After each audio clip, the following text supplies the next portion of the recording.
tell me why. When were fingerprints first used for identification? The fact that human beings had ridges on their fingertips, and that these were different for each person, was known even to prehistoric man.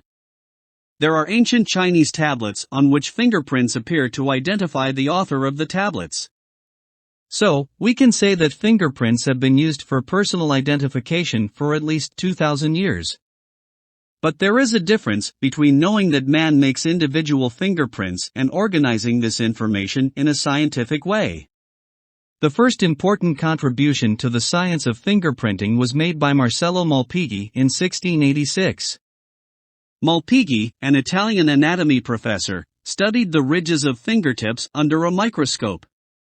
He saw that these ridges were arranged in patterns of loops and spirals. Fingerprints were first used officially in Europe to identify prisoners in 1858.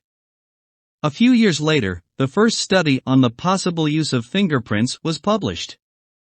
This study described a method of taking prints by using a thin film of printer's ink, a method that is still used today. In the 1880s, Sir Francis Galton, an English scientist, began work on a system for classifying fingerprints.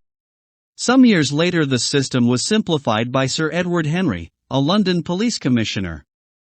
Soon after that, fingerprints were being used almost everywhere as a means of identification and crime detection. Did you know that in many hospitals today the footprints of babies are taken shortly after birth? They are also a means of identification. Thanks for watching.